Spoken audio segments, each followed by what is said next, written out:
الصلاۃ والسلام علی سید المرسلین وآلہ الطاہرین واہل بیتہ وصحبہ اجمعین۔ اعوذ باللہ من الشیطان الرجیم، بسم اللہ الرحمن الرحیم۔ قال اللہ تعالیٰ فی الفرقان الحمید ان الدین عند اللہ الاسلام۔ اما بعد، آج کی گفتگو پچھلی نشستوں کا تسلسل ہے، اور اسی موضوع میں سے ایک ذیلی عنوان آج زیر بحث لائیں گے، اور اس موضوع کے اوپر گفتگو کرنے کی دو وجوہات ہیں۔ ایک وجہ تسلسل جس کے اوپر ہم گفتگو کر رہے ہیں اس کے ضمن میں ہی یہ موضوع بھی زیر بحث آنا تھا، اور دوسرا ہمارے زمانے کے اندر تصوف کے حوالہ سے، درویشی کے حوالہ سے، طریقت کے حوالہ سے، فقیری کے حوالہ سے، تصوف کے حوالہ سے جو غلط فہمیاں پیدا ہو رہی ہیں ان کی طرف توجہ مبذول کروانے کی خاطر یہ عنوان زیر بحث لانے کی کوشش کی گئی ہے۔ پچھلی گفتگو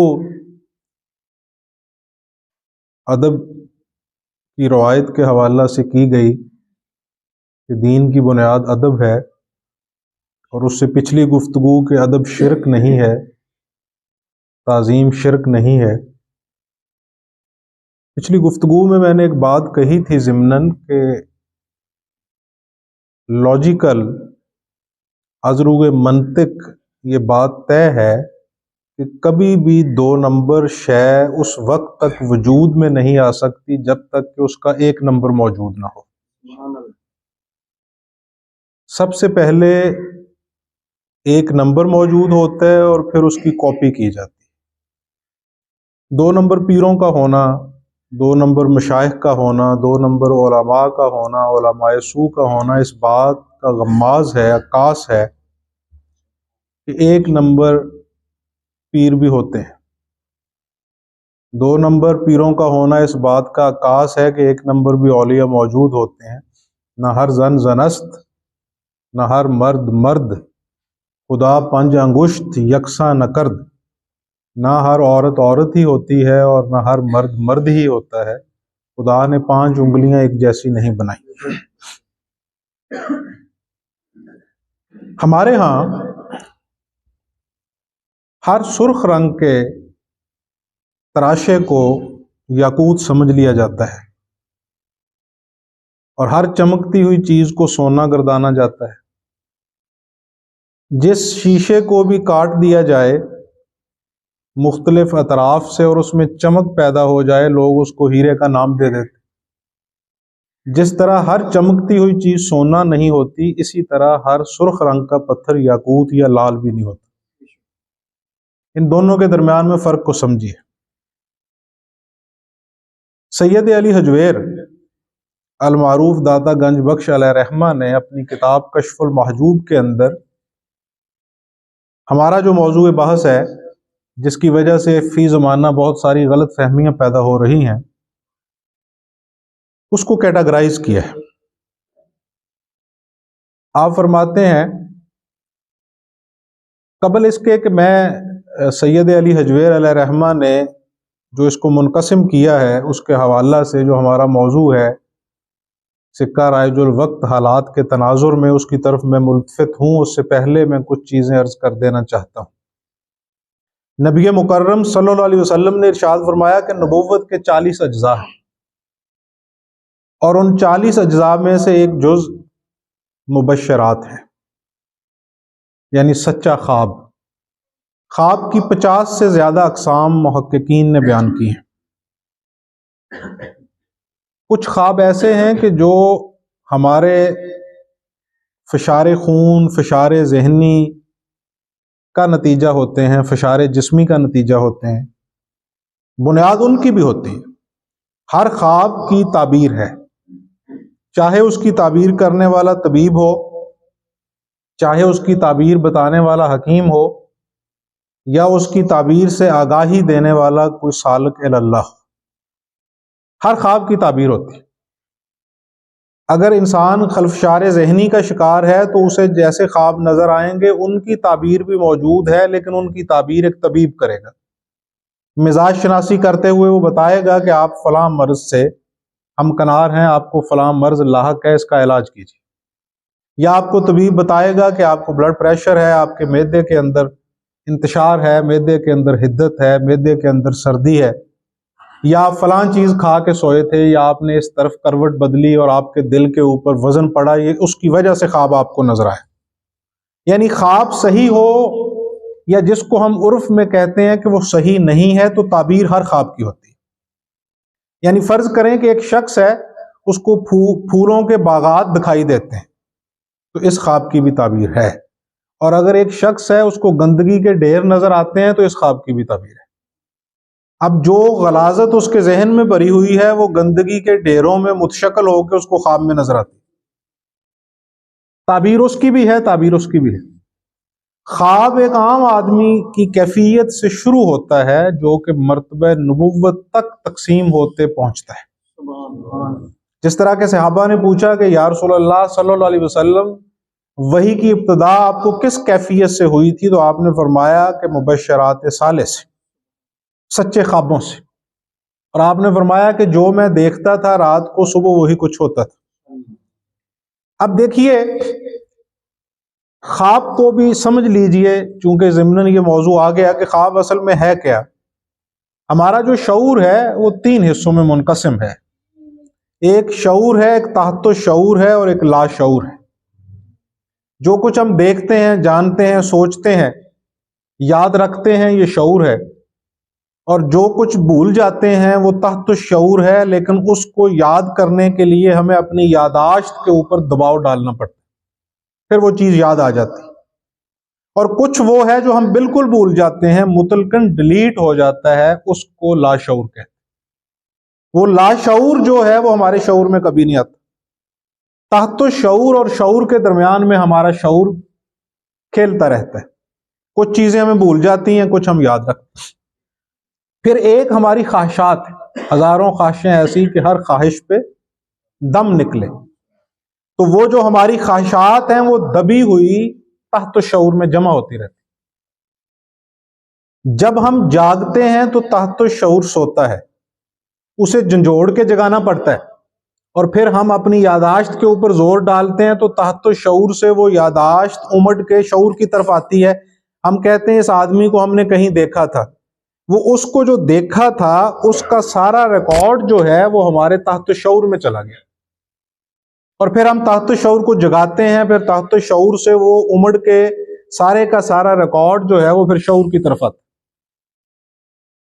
جب ہم سوتے ہیں تو شعور سو جاتا ہے اور تحت الشعور جاگ اٹھتا ہے۔ اب تحت الشعور جاگتا ہے اور جو کچھ تحت الشعور میں ہے وہ ہمیں نظر آنا شروع ہو جاتا ہے۔ لیکن ہمارا تحت الشعور اور ایک ولی اللہ کا تحت الشعور اور ایک نبی اللہ کا تحت الشعور، اس میں بنیادی فرق کیا ہے؟ اس کو ایک مثال سے میں آپ کو سمجھانے کی کوشش کرتا ہوں۔ دیکھیے، آپ بیٹھے ہیں اپنے آفس کے اندر، کرسی کے اوپر آپ کے سامنے ایک میز ہے، اور آپ کی ایک سمت ایک ڈبہ پڑا ہوا ہے، ڈسٹ بن۔ وہ جو ویسٹ بن یا ڈسٹ بن آپ کے پاس پڑا ہوا ہے، جس طرح یہ پڑا ہوا ہے، آپ ایک پرچی پکڑتے ہیں، بیکار سمجھ کے پھاڑ کے اس میں پھینک دیتے ہیں، دوسری پکڑتے ہیں اس میں پھاڑ دیتے ہیں، کوئی رسید آئی وہ بھی اس میں پھینک دی، کوئی کسی چیز کا بل آیا وہ بھی اٹھایا اور اس میں پھینک دیا۔ اب آپ بے ترتیب چیزیں اس میں پھینک رہے ہیں۔ اب اچانک سے آپ کو ایک بل کی ضرورت پڑ گئی، تو اب آپ اس میں سے مرتب شدہ انداز میں تو وہ نہیں اٹھا سکتے، پھوڑا پھاڑی کرنی پڑے گی، ہوتی اس میں ہاتھ مارنے پڑیں گے۔ یہ فرق ہے عام آدمی اور ولی اللہ کے شعور میں اور نبی اللہ کے شعور میں۔ عام آدمی کا جو تحت الشعور ہے وہ ویسٹ بن کی طرح ہے، اس میں کچرا بھی ہے، تعصب بھی ہے، کرودھ بھی ہے، حسد بھی ہے، نفرت بھی ہے، غصہ بھی ہے، لالچ بھی ہے، ہرس بھی ہے، طمع بھی ہے، لوبھ بھی ہے، انکار بھی ہے۔ اولیاء اور انبیاء کو اللہ نے ان نحوستوں سے پاک رکھا۔ اچھا، اب وجہ یہ ہوتی ہے کہ جو عام آدمی خواب دیکھتا ہے تو وہ کچرے میں سے وہ نکل رہا ہے نوٹس، کچرے میں سے نکل رہا ہے وہ بل، تو وہ مکس ہو گیا دوسری چیزوں کے ساتھ۔ اب کوئی ماہر جو ہے علم رویا کا، جو خواب کے علم کا ماہر ہے، وہ اس کو بتائے گا کہ یہ فلانی پرچی کے ساتھ تمہاری یہ پرچی مکس ہو گئی ہے، دراصل جو تمہیں مطلوب ہے یا جو چیز تمہیں چاہیے یا دکھائی گئی ہے وہ یہ والا بل ہے۔ اچھا، جو نبی ہے یا ولی ہے، اس کا خواب ہر خواب ہی بعین کیوں ہوتا ہے؟ کیونکہ اس کا جو وہ ویسٹ بن ہے وہ ویسٹ بن نہیں ہے، اس میں چیزیں مرتب شدہ ہے، وہ جو دیکھتا ہے وہ بالحق دیکھتا ہے۔ مولا علی المرتضیٰ کرم اللہ وجہ الکریم ارشاد فرماتے ہیں کہ میں نے کوئی چیز نہیں دیکھی جب تک کہ اس سے پہلے اللہ کو نہیں دیکھا۔ سبحان اللہ۔ یعنی جب تک اللہ کا مشاہدہ نہیں میں کر لیتا تب تک میری نظر مخلوق کے اوپر نہیں پڑتی۔ اب جو اس کیفیت کا سالک اور مشاہد ہے، اس کو جو خواب نظر آئے گا وہ بعین نظر آئے گا، اور جو عام آدمی ہے اس کو جو خواب نظر آئے گا تو وہ ڈسٹ بن کی طرح اس میں کچرا بھرا ہوا ہوگا، اس میں سے وہ ٹٹول رہا ہوگا۔ مثلا عام طور پہ لوگ کہتے ہیں جی میں نے خواب میں دیکھا کہ میں ایک گہرے کنویں میں گرا ہوا ہوں اور وہاں ہاتھ پاؤں مار رہا ہوں۔ اب وہ جو ہاتھ پاؤں مار رہا ہے دراصل وہ جس گہرائی میں گرا ہوا ہے وہ جہالت کی ہو سکتی، وہ نفسانیت کی ہو سکتی، وہ شہوانیت کی ہو سکتی، وہ حسد کی ہو سکتی، اس میں سے نکلنے کی کوشش کر رہے۔ اور ایک ہی خواب کی دو تعبیرات بھی ہوتی ہیں۔ امام جعفر صادق علیہ السلام تشریف فرما تھے، ایک شخص آیا، اس نے آ کے خواب سنایا۔ آپ نے فرمایا کہ تجھے انتہائی تذلیل کا سامنا کرنا پڑے گا، دوسرے لفظوں میں کہ جتیاں کھائیں گا تو۔ ابھی مجلس برخاست نہیں ہوئی تھی کہ ایک اور شخص آیا اور اس نے آ کے وہی خواب آپ کی خدمت میں پیش کیا۔ آپ نے فرمایا اللہ تجھے بہت عزت و توقیر عطا فرمائے۔ آپ کے تلامذہ نے عرض کیا کہ حضور اس کا معنی، آپ نے فرمایا دونوں کی کیفیت مختلف تھی۔ اب دیکھیے امام ابو حنیفہ علیہ رحمہ نے خواب دیکھا اور آپ پریشان ہو گئے، اور جب امام جعفر صادق علیہ السلام نے اس کی تعبیر بتائی تو وہ انتہائی خوش ہو گئے۔ خواب کیا دیکھا؟ امام ابو حنیفہ علیہ رحمہ نے خواب دیکھا کہ میں نبی مکرم صلی اللہ علیہ وسلم کی قبر اطہر کو کھود رہا ہوں، آپ کی قبر اطہر کو کھود لیتا ہوں اور کھود کے نیچے پہنچتا ہوں تو نیچے نعوذ باللہ من ذالک آپ کی ہڈیاں موجود ہیں اور وہ بکھری ہوئی ہیں، اور میں ان ہڈیوں کو درست کرتا ہوں، جو ان کی جگہ ہے اس جگہ پہ ان ہڈیوں کو رکھتا ہوں۔ اب جب اس خواب سے امام ابو حنیفہ بیدار ہوئے تو وہ انتہائی پریشان ہوئے، کیونکہ نبیوں کا مقام تو بہت افضل و اعلیٰ ہے، شہداء کے جسموں کا کھانا بھی اللہ نے مٹی پہ حرام کر دیا، ان کا یہ پروٹوکول ہے۔ اور کجا نعمان بن ثابت امام ابو حنیفہ کہتے ہیں کہ میں نے یہ دیکھا کہ میں نبی اکرم صلی اللہ علیہ وسلم کی ہڈیوں کو جدا کر رہا ہوں، ان کو درست کر رہا ہوں۔ اب جب وہ امام باقر اور امام جعفر صادق علیہ السلام کی خدمت میں حاضر ہوئے تو انہوں نے اس خواب کو بیان کیا، تو امام باقر علیہ السلام نے فرمایا کہ یہ تمہارے لیے انتہائی خوشبختی کا خواب ہے، اللہ تمہیں انتہائی بلندی مرتبت سے نوازے گا۔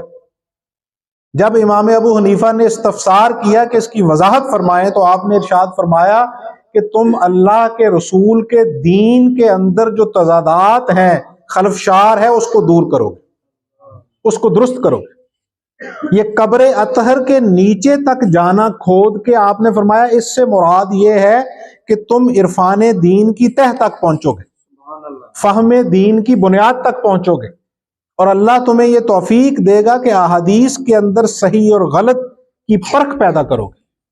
اب خواب کیا نظر آیا اور اس کا نتیجہ کیا تھا؟ چنانچہ ایک ہی خواب کا ایک معنی نہیں ہوتا، ایک ہی خواب کی ایک تعبیر نہیں ہوتی۔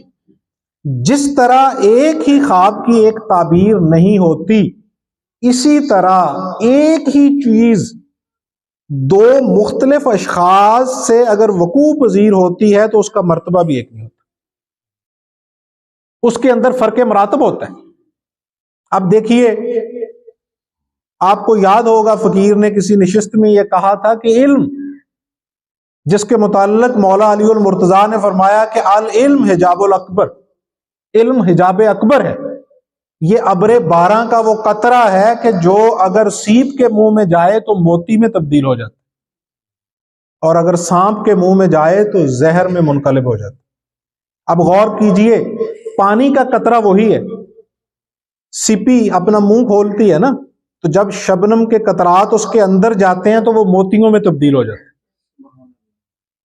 اور وہی شبنم کے قطرات جب جاتے ہیں سانپ کے منہ میں تو وہ زہر میں تبدیل ہو جاتے ہیں. یہ ظرف اور مظروف کا فرق ہے. وہاں پہ سیپ ہے تو وہ موتی ہے، وہاں پہ سانپ ہے تو وہ زہر ہے. چیز ایک ہی ہے. اللہ رحمان ہے، لیکن اس کی رحمت جب برستی ہے تو اس میں سے جو اخذ فیض ہے اس کے نتیجے میں وہ ذات رحیم ہو جاتی. اب بارش جب برستی ہے تو وہ اگر باغ پہ برستی ہے تو اسے گل و گلزار میں تبدیل کر دیتی ہے، اور وہی بارش اگر گندگی کے ڈھیر پہ برسے تو وہاں سے تعفن اور بو اور زیادہ شدت سے اٹھنا شروع ہو جاتا ہے. وہ چیز ایک ہی ہوتی ہے.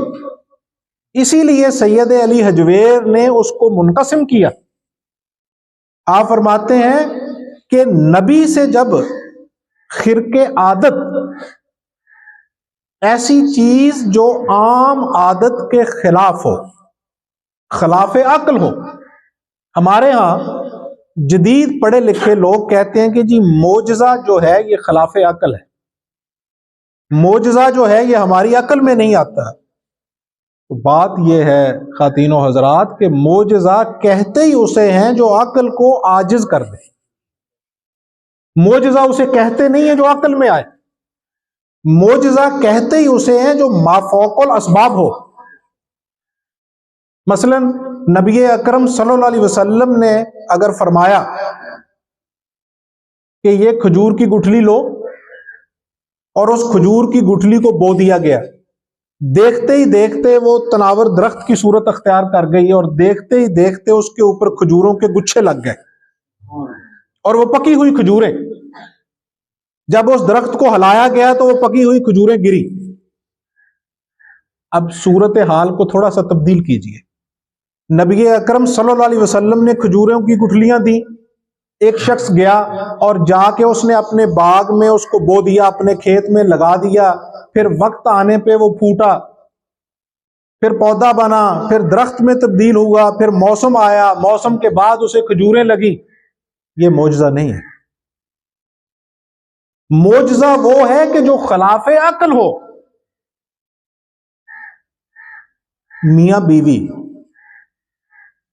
کے نتیجہ میں جو بچہ پیدا ہوتا ہے، اگرچہ تخلیق کے اعتبار سے وہ بھی معجزہ ہے، لیکن جس کو ہم معجزہ اس وقت اپنی گفتگو کا موضوع بنا رہے ہیں وہ تب معجزہ ہے کہ یا ماں موجود نہ ہو، یا باپ موجود نہ ہو، یا دونوں ہی موجود نہ ہو اور بیٹا موجود.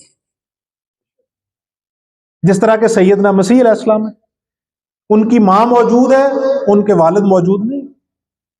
اور آپ کو معلوم ہونا چاہیے کہ نبی اکرم صلی اللہ علیہ وسلم کے ساتھ جب نجران کے مسیحی علماء مناظرہ کرنے کے لیے آئے تھے تو انہوں نے یہی دلیل پیش کی تھی.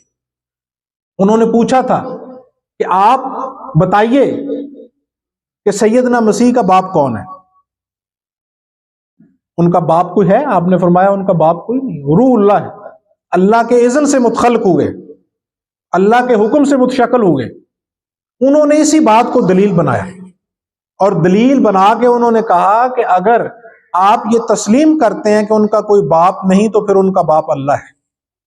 آپ مسکرائے اور آپ نے فرمایا اگر اسی دلیل کو بنیاد بنا کے کسی کو اللہ کا بیٹا اس بنیاد پہ اور اس طرز میں کہنا مباح ہے تو پھر اس کا زیادہ استحقاق جناب آدم کو ہے. ان کی تو ماں بھی نہیں تھی. جناب مسیح کے تو صرف باپ نہیں تھے، جناب آدم کی ماں بھی نہیں تھی، ان کا باپ بھی نہیں تھا، تو اس کا استحقاق زیادہ جناب آدم کو ہے. اس بات پہ وہ زچ ہو گئے اور ان سے کوئی جواب نہ بن پڑا. تو اس بات کو سمجھیے کہ معجزہ کہتے ہی اسے ہیں کہ جو خلاف عقل ہو. کس کے خلاف ہو؟ آپ کی عقل کے۔ عقل کی دو قسمیں ہیں، ایک عقل جزوی ہے، ایک عقل کلی ہے۔ معجزہ عقل کلی کے مخالف نہیں ہوتا، وہ عقل جزوی کے مخالف ہوتا ہے، وہ آپ کی عقل کے مخالف ہوتا ہے۔ اور آپ کی عقل کے مخالف تو بہت سارے معجزات سائنس بھی ہیں۔ آج سے 200 سال پہلے کا آدمی اگر آپ اٹھا سکتے ہیں تو قبر سے اٹھائیے، اور یہ جو اس وقت موجودہ زمانہ ہے اس کا اسے مشاہدہ کروائیے، وہ اس کا مشاہدہ کر کے دوبارہ قبر میں چلا جائے گا، وہ برداشت نہیں کر سکے گا۔ 200 سال پہلے کے آدمی کو اگر آپ یہ کہیں کہ انسان ہواؤں میں اڑے گا اور محو پرواز ہوگا، لوہے کے اوپر بیٹھ کے پرواز کرے گا، وہ کبھی بھی اس بات کو نہیں مان سکتا۔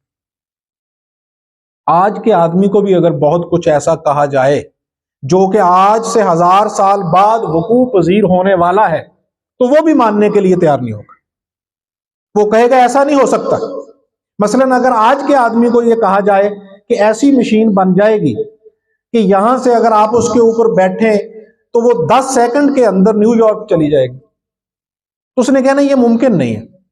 یا اسے یہ آپ کہیں کہ روشنی کی جو رفتار ہے اس رفتار سے بھی زیادہ رفتار والی ایک ایسی مشین بن جائے گی کہ جس کے ذریعہ سے یا ماضی میں جھانک لیں یا مستقبل میں جھانک لیں، اب وہ اسی خلفشار کا شکار ہو جائے گا کہ وہ مفقود ہو چکا ہے اور مستقبل معدوم ہے، وہ ابھی آیا ہی نہیں۔ جو چیز مفقود ہو چکی ہے میں وہاں کیسے پہنچوں گا، یعنی میں ماضی میں کیسے جا سکتا ہوں، اور جو چیز ابھی وقوع پذیر نہیں ہوئی وہاں تک کیسے پہنچ سکتا ہوں۔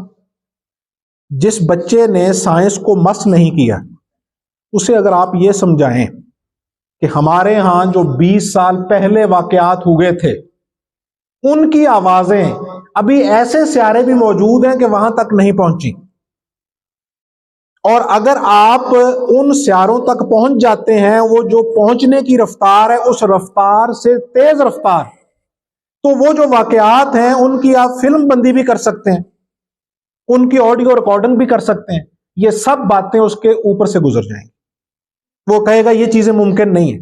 اب غور کیجئے کہ جب مخلوق کے یعنی جو چیزیں میٹا فزکس نہیں ہیں، جو فزیکل دنیا کی چیزیں ہیں، ان میں سے بہت ساری چیزیں ہیں جو ایک عام آدمی کی عقل میں نہیں آتی۔ اب ایک عام آدمی کو پتہ نہیں ہے کہ موبائل جو ہے وہ کس طرح ورک کرتا ہے، ایک عام آدمی کو معلوم نہیں ہے کہ ٹیلی کمیونیکیشنز کے جو بوسٹر لگے ہوئے ہیں وہ کس طرح ورک کرتے ہیں، وہ سگنلز جو ہیں ان کو کس طرح کیچ کرتے ہیں، آواز جو ہے وہ کس طرح دوسری طرف کنوے ہوتی ہے، اس کی عقل کے اوپر سے گزر جائے گی یہ بات۔ اس کا معنی یہ ہے کہ مخلوق کے اندر بھی بہت کچھ ہے جو آپ کی عقل سے ماورا ہوتا ہے، جس کا آپ مشاہدہ نہیں کر سکتے۔ ایٹم کو توڑ کے جو تجربات کیے جا رہے ہیں، سوئٹزرلینڈ کی جو لیبارٹری ہے اس کے اندر ان کا آپ مشاہدہ کریں گے، آپ کو وہ چیزیں سمجھ نہیں آتی۔ بگ بینگ کے متعلق جو تجربات کیے جائیں، اب جس نے فزکس کو نہیں پڑھا، جس نے بایو کو نہیں پڑھا، اب اس کے سامنے تو اگر آپ یہ کہیں کہ حضرت یہ جو دہی آپ دیکھ رہے ہیں دراصل یہ دہی نہیں ہے، یہ مختلف جراثیم کا مجموعہ ہے، تو وہ آپ کے گلے پڑ جائے گا کہ مجھے آپ جراثیم کھلا رہے ہو۔ اب اس کو لیبارٹری میں لے کے جائیے اور اسی دہی کا اسے مشاہدہ کروائیے، وہ سر پکڑ کے بیٹھ جائے گا کہ جس کو میں سفید دہی سمجھ رہا تھا وہ تو چلبل کرتے ہوئے جراثیم کا مجموعہ ہے۔ اپنے وجود کا اگر آپ کسی یورپ کی لیبارٹری میں جائیں اور اپنے وجود کا تجزیہ کریں تو آپ حیران رہ جائیں گے کہ یہ جو آپ کو آپ کا جامد وجود نظر آ رہا ہے یہ خلیات کا مجموعہ ہے، اور آپ کی سکن کے جو خلیات ہیں وہ 1 منٹ میں 20 اور سینکڑوں بار شکست و ریخت کی گود میں کھیلتے ہیں۔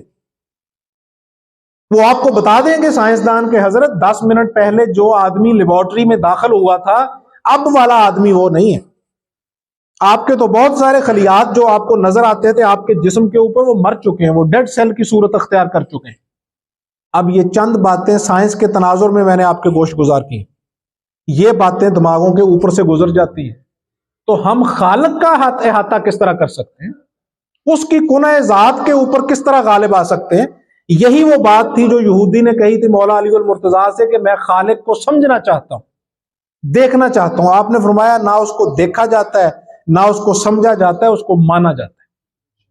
جب اس نے اصرار کیا تو آپ نے فرمایا کہ جاؤ وہ مور کا پر لے کے آؤ۔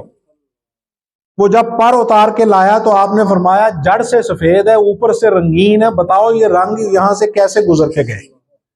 اس نے کہا حضرت یہ تو میری سمجھ سے بالا ہے۔ آپ نے فرمایا جس خالق کی ایک مخلوق کے ایک پر کی تجھے سمجھ نہیں آ رہی، اس خالق کو کیا خاک سمجھو؟ اس کا تو احاطہ کس طرح کر سکتے؟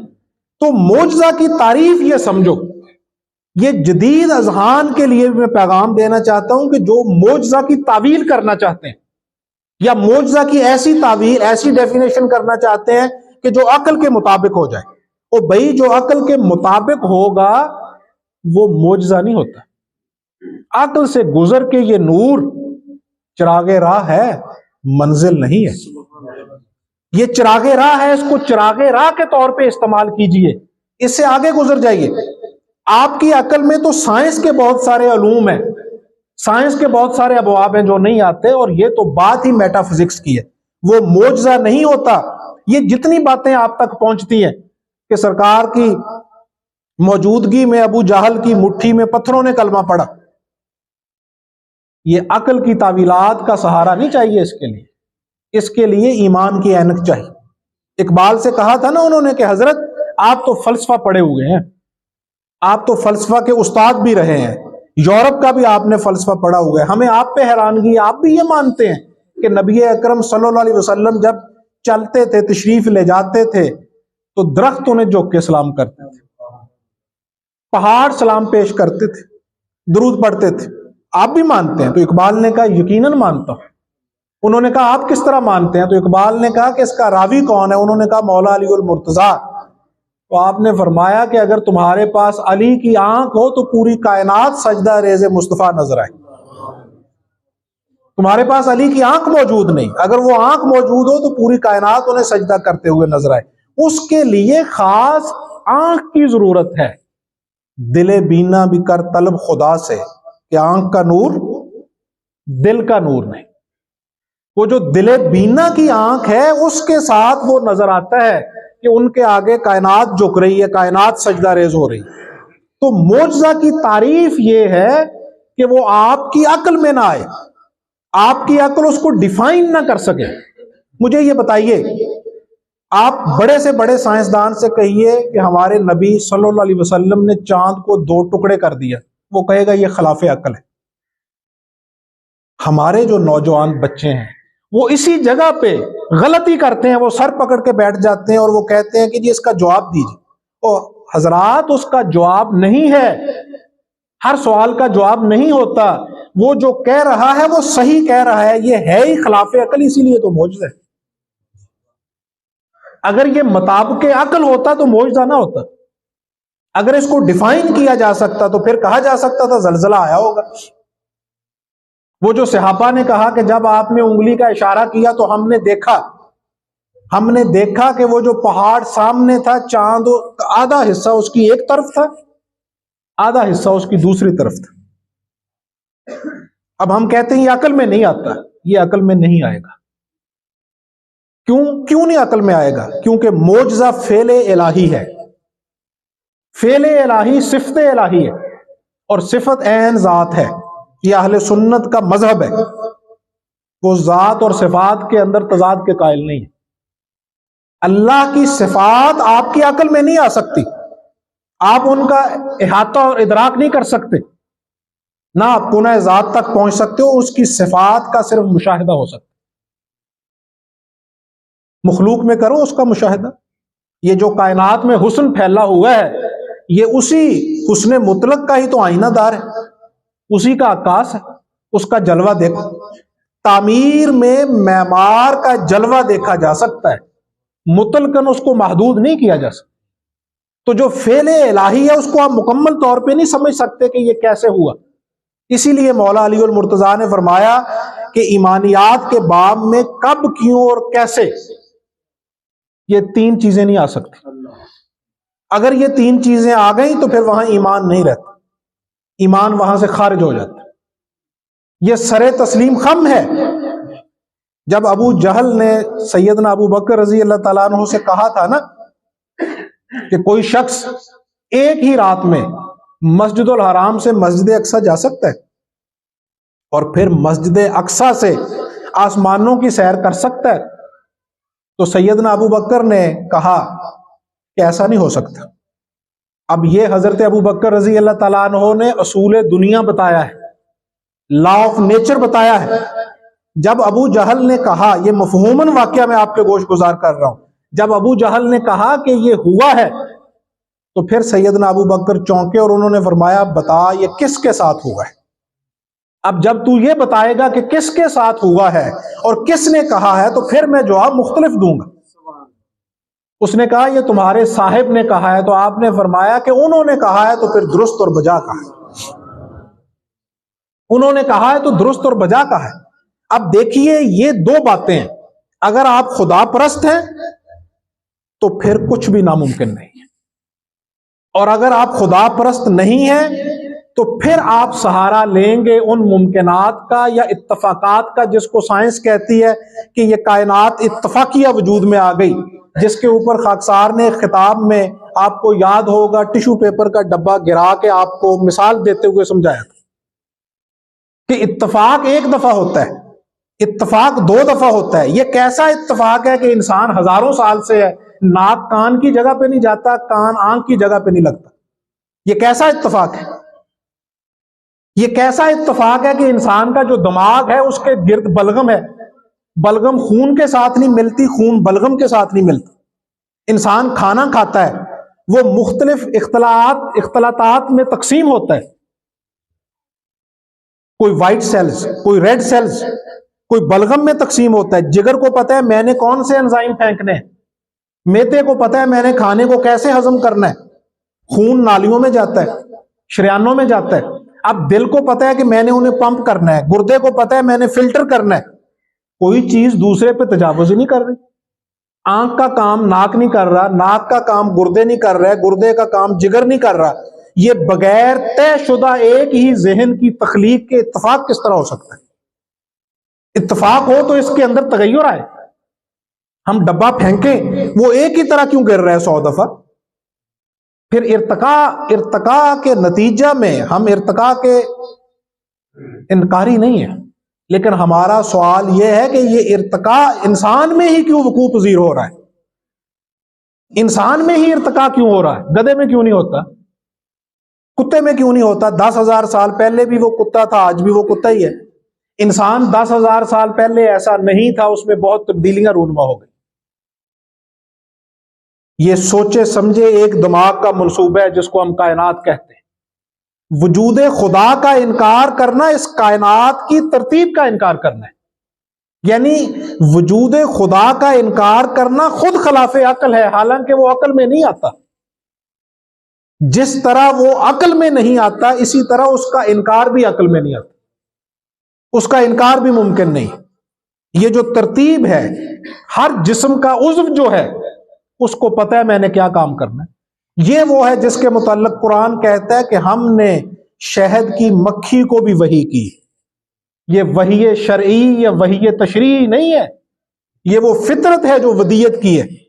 وہ ہر چیز کو ودیت کی ہے، ہر چیز کو جس کام پہ لگایا ہوا ہے. اللہ فرماتا ہے قرآن میں کہ کائنات کی ایک ایک چیز اللہ کو سجدہ کرتی ہے.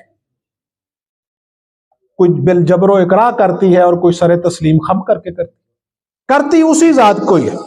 ہر چیز کا رخ جو ہے وہ اسی ذات کی طرف ہے. فَإِنَّمَا تُوَلُّوا فَثَمَّ وَجْهُ اللَّهِ، جدھر بھی رخ کرو وجہ اللہ تمہارے سامنے. یہ کس طرح اتفاقاً وجود پذیر ہو؟ اگر آپ خدا کو تسلیم کرتے ہیں تو پھر معجزہ اور کرامت کا انکار نہیں آپ کر سکتے، کیونکہ معجزہ بھی خدا کا ظہور ہے اور کرامت بھی خدا کا ظہور ہے. اس بات کو سمجھ لیجئے کہ جب نبی سے اللہ تعالیٰ ایسی کسی چیز کا ظہور فرمائے گا جو عام قانون کو توڑ دے اور عام قانون کے مطابق نہ ہو تو اس کو معجزہ کہتے ہیں. سید علی حجویر اور دیگر صوفیاء نے اور محدثین اور محققین نے اس کو تقسیم کیا ہے 3 حصوں میں. جب نبی سے صدور ہوگا کسی ایسے واقعے کا کہ جس جگہ پہ عقل عاجز آ جائے تو وہ معجزہ ہے، اور جب ولی سے صدور ہوگا تو وہ کرامت ہے۔ کرامت کرم سے ہے، یعنی اب کرم کا ظہور ہے اللہ تعالیٰ کے۔ اور جب وہی واقعہ کسی ایسے شخص سے ہوگا جو ولایت کے منصب پہ فائز نہیں، جو شریعت کا متبع نہیں، جو سنت کا پابند نہیں، تو پھر اس کو سید علی حجویری المعروف داتا گنج بخش علیہ رحمہ فرماتے ہیں کہ پھر وہ استدراج ہے۔ اب اس فرق کو یاد رکھیے گا، اگر نبی سے ہو صادر معجزہ، اگر ولی سے ہو صادر کرامت، اور اگر کسی بدخلق سے، غیر مومن سے، مرتد سے، کافر سے اس کا صدور ہو تو وہ ہے استدراج۔ اب تینوں میں فرق ہوگا، اس فرق کو بھی سمجھیے۔ یہی وہ التباس ہے جو میں آپ کو سمجھانے کے لیے یہ گفتگو کر رہا ہوں، جو ہمارے ہاں آج پیدا ہو چکا ہے۔ دیکھیے، یہ جو دو مراتب ہیں مومن کے، استدراج یہ تو کافر ہے، منافق کا ہے، مرتد کا ہے۔ مومن کے جو دو مراتب ہیں، بے شمار مراتب ہیں مومن کے، فی الحال ہمارا وہ موضوع بحث نہیں ہے، کسی نشست میں ہم زیر بحث لائیں گے کہ ولایت کے مراتب کون کون سے۔ اگلی نشست میں اگر اللہ نے توفیق دی تو اس پہ گفتگو کر لیں گے انشاءاللہ۔ سر دست یہ سمجھیے کہ مومن کے ہی مراتب ہیں جن میں سے ایک مرتبے کو ولی اللہ کہتے ہیں، اور مومن کے ہی مراتب ہیں جن میں سے ایک مرتبے کو نبی اللہ کہتے ہیں۔ شیخ الاکبر محی الدین ابن عربی علیہ رحمہ فرماتے ہیں کہ نبی جو ہوتا ہے وہ نبی بھی ہوتا ہے، ولی بھی ہوتا ہے۔ نبی پل کی حیثیت رکھتا ہے، جس طرح سرکار دو عالم صلی اللہ علیہ وسلم نے فرمایا کہ انما انا قاسم واللہ یؤتی۔ آپ فرماتے ہیں کہ میں تقسیم کرنے والا ہوں، اللہ عطا کرنے والا ہے۔ اب تقسیم کے لیے ایک طرف سے لیا جائے گا، دوسری طرف عطا کیا جائے گا۔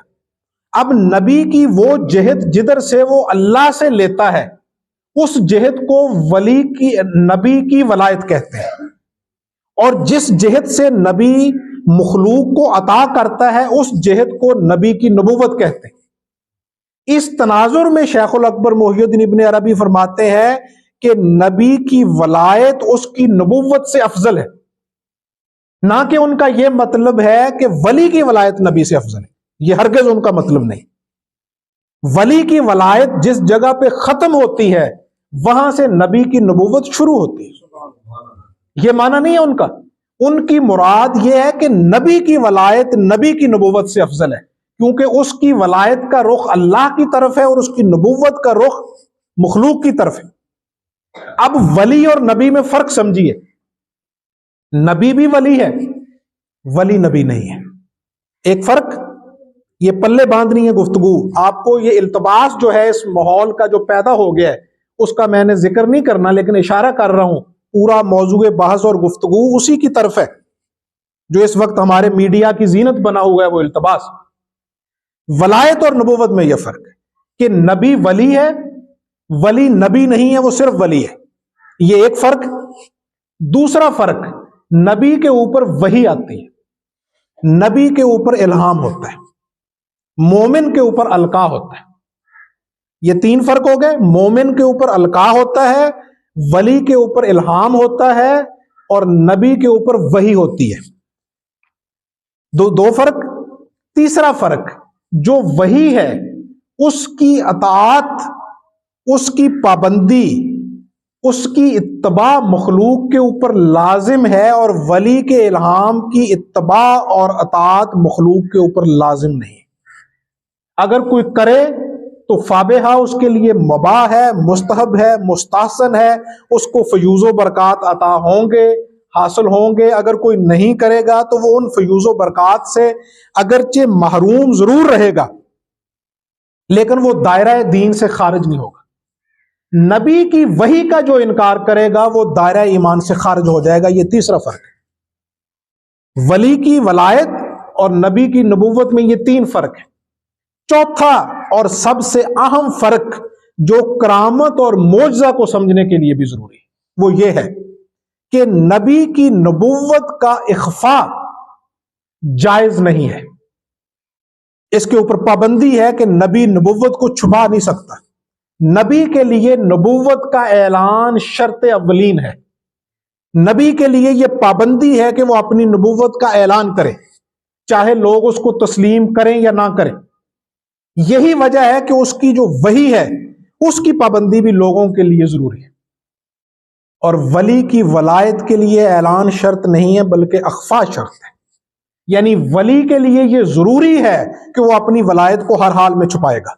جو اپنے منہ سے کہے میں ولی ہوں وہ قطعاً ولی نہیں ہوگا، اور جو منہ سے خاموشی اختیار کرے وہ قطعاً نبی نہیں ہوگا. یہ دو باتیں سمجھ لیں. مثلا ایک نبی تھا، یعنی اب تو انا خاتم النبیین لا نبی بعدی آپ نے فرما کے اس کے اوپر مہر نبوت جو ہے وہ ثبت کر دی.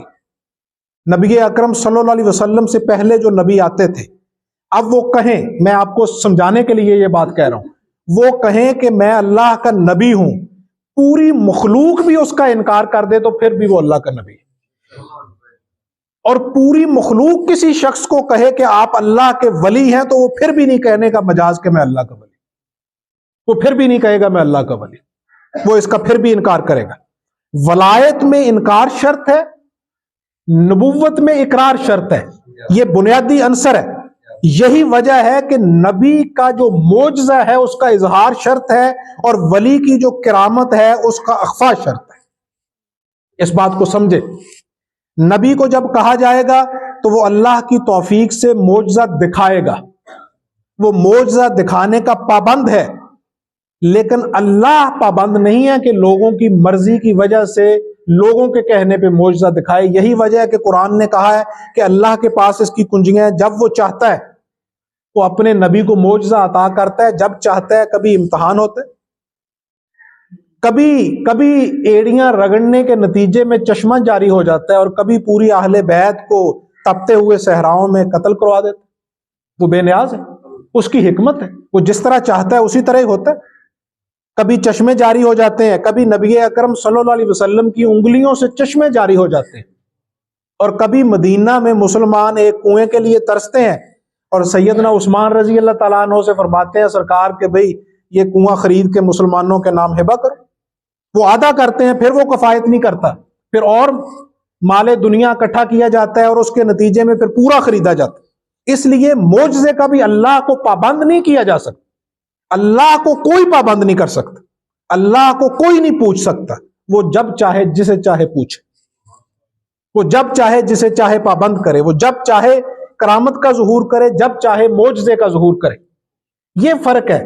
اب دیکھیے، ایک شخص کہے کہ میں ولی ہوں، میرے ہاتھ پہ کرامتوں کا ظہور ہے، یہی شرط ہے، یہی بنیاد ہے، یہی دلیل ہے اس بات کی کہ وہ شخص ولایت کا منصب تو دور کی بات، وہ ولایت کی الف بے سے علمی طور پہ بھی آگاہ نہیں.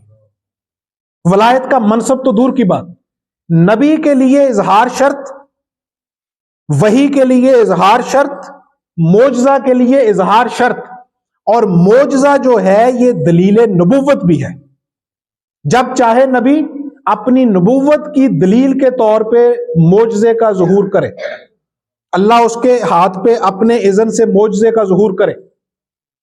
کرامت جو ہے یہ ولایت کی شرط بھی نہیں ہے. شیخ الاکبر محی الدین ابن عربی علیہ رحمہ فرماتے ہیں الاستقامہ فوق الکرامہ. استقامت جو ہے وہ کرامت کے اوپر فوقیت رکھتی ہے. کرامت جو ہے اولیاء کے ایک خاص پیریڈ کا پیریڈ ہے. یہ لفظ میں نے بہت سوچ سمجھ کے استعمال کیے ہیں، آپ ان کو سمجھیے. کرامت ولی کے ایک پیریڈ کا پیریڈ ہے. کس طرح پیریڈ ہے؟ شیخ الاکبر محی الدین ابن عربی علیہ رحمہ فرماتے ہیں الکرامہ حیض الاولیاء. کرامت اولیاء کا حیض ہے. یہ جس کو عربی میں حیض کہتے ہیں انگریزی میں اسے ہی پیریڈ کہتے ہیں. اس سے زیادہ میرا منصب اجازت نہیں دیتا کہ میں کھل کے اس کا ترجمہ کروں. آپ خود سمجھ لیجئے گا کہ حیض کسے کہتے ہیں اور پیریڈز کیا ہوتے ہیں. الکرامہ حیض الاولیاء، وہ فرماتے ہیں یہ اولیاء کا حیض ہے. اچھا، یہ جو پیریڈ ہے یہ کب شروع ہوتے ہیں؟ ہم جو انسان ہیں یہ دو جنسوں میں منقسم ہے نا. یہ میرے لیے ملفوف انداز میں گفتگو کرنا ضروری ہے کیونکہ جس ممبر پہ میں براجمان ہوں ہم دو حصوں میں منقسم ہے نا, دو جنسوں میں, مرد اور عورت. اور ہماری ایک جنس جو ہے اس کو یہ پیریڈز آتے ہیں, اور وہ جو پیریڈز آتے ہیں وہ پیدا ہوتے شروع ہوتے ہیں نہیں, اور مرنے تک جاری رہتے ہیں نہیں. اس کا معنی یہ ہے کہ پیریڈز جو ہیں وہ ایک دور میں شروع ہو کے ایک دور جب مینوپاز شروع ہوتا ہے, عمر کا ایک خاص حصہ, کسی کو 50 کے بعد, کسی کو 60 کے بعد, تو اس کے بعد بھی ختم ہو جاتے ہیں. اب دیکھیے اگر بلوغت کی بات کرنی ہے تو وہ اس جنس کی 50 سال کے بعد, اگر بلوغت کی بات کرنی ہے تو وہ 60 سال کے بعد ہے, یعنی وہ زیادہ قوی ہے شعور کے اعتبار سے وہ خاتون, لیکن وہ پیریڈز کا دور گزر گیا. اس کا معنی یہ ہے کہ جو کرامت ہے نہ یہ ابتدائے ولایت ہے نہ یہ انتہائے ولایت, یہ اس کے درمیان میں ہے. لیکن اس کو حیض کہتے ہیں صوفیہ, لیکن اس کو کمال نہیں کہا جاتا. ولی کبھی بھی نہ اپنی ولایت کی نمائش کرتا ہے, جس جگہ پہ نمائش ہوگی وہاں ولایت نہیں ہوگی, جہاں ولایت ہوگی وہاں سکوت ہوگا, وہاں نمائش نہیں ہوگی. اور نہ وہ کرامت کو کرامت کہہ کے اس کا اظہار کرتے. اگر ولی کے ہاتھ پہ کرامت کا صدور ہو, جو کہ ہوتا ہے, آج بھی ہوتا ہے اور ہوتا رہے گا, وہ کبھی بھی اس کی نسبت اپنی ذات کی طرف نہیں کرے گا. جب بھی ولی سے کرامت کا ظہور ہوگا تو وہ کبھی بھی اس کی نسبت اپنی طرف نہیں کرے گا, وہ کہے گا کہ یہ اللہ کا فضل ہے, یہ اللہ کے فضل سے ہوا, وہ جب چاہتا ہے تب ہوتا ہے, جب نہیں چاہتا نہیں ہوتا. ولایت کے لیے جو شروط ہیں وہ اگلی نشست میں بیان کروں گا. سرے دست ایک واقعہ آپ کے گوش گزار کر کے میں اس گفتگو کو سمیٹتا ہوں. سید الطائفہ جنید بغدادی علیہ رحمہ تشریف فرما تھے. ایک شخص آیا, آپ کے پاس کچھ عرصہ رہا اور خاموشی سے چل پڑا. آپ نے فرمایا کہ بھئی تو کس چیز کا طالب تھا, کیوں آیا, کیوں رہا؟ آپ نے لوگوں کو سمجھانے کے لیے اس سے استفسار کیا. اس نے کہا حضرت آپ کی شہرت بہت سنی تھی, میں آپ کے پاس آیا رہا, لیکن جو چاہتا تھا وہ نظر نہیں آیا. آپ نے فرمایا کیا چاہتا تھا؟ اس نے کہا میں کرامت دیکھنا چاہتا تھا. تو آپ نے فرمایا مسکرا کے کرامت نظر نہیں آئی؟ اس نے کہا نہیں نظر آئی. آپ نے فرمایا کہ فقیر گناہ گار آدمی ہے. یہ ہے ولی کی شان کہ وہ کسر نفسی کرے گا, اپنی ذات کی نفی کرے گا. یہ وہ لوگ ہیں جن کی ولایت پہ اجماع امت ہے. جنید بغدادی عام آدمی نہیں ہے. شیخ المشائخ سید عبد القادر جیلانی کا یہ قول ہے کہ ان کے زمانے میں ہوتا تو ان کے ہاتھ پہ بیعت کرتا. غوث اعظم درمیان اولیاء چوں محمد درمیان انبیاء, ان کا قول ہے. اور امام تقی الدین ابن تیمیہ جو اہل الحدیث مکتبہ فکر کے سرخیل ہیں, ان کا فتاویٰ اٹھائیے. ان سے پوچھا گیا کہ جنید بغدادی کے بارے میں کیا خیال ہے آپ کا, تو امام تقی الدین ابن تیمیہ نے کہا کہ یہ وہ لوگ ہیں جن کی ولایت پہ اجماع امت ہے, یعنی ان کی ولایت پہ امت کا اجماع ہے, یہ وہ لوگ ہیں. انہوں نے کہا میں تو گناہگار آدمی ہوں, خاکسار آدمی ہوں, فقیر آدمی ہوں, لیکن پھر بھی میں یہ عرض کرنا چاہتا ہوں اور تم سے پوچھنا چاہتا ہوں کہ تو فقیر کے پاس اتنا عرصہ رہا, فقیر کا کوئی عمل خلاف سنت دیکھا؟ فقیر کا کوئی طرز عمل نبی مکرم صلی اللہ علیہ وسلم کی سنت سے تجاوز کرتے ہوئے تو نے مشاہدہ کیا؟ اس نے کہا وہ تو نہیں دیکھا. آپ نے فرمایا پھر فقیر کے پاس اس سے بڑی اور کوئی کرامت. اللہ توفیقات میں اضافہ فرمائے. وما علینا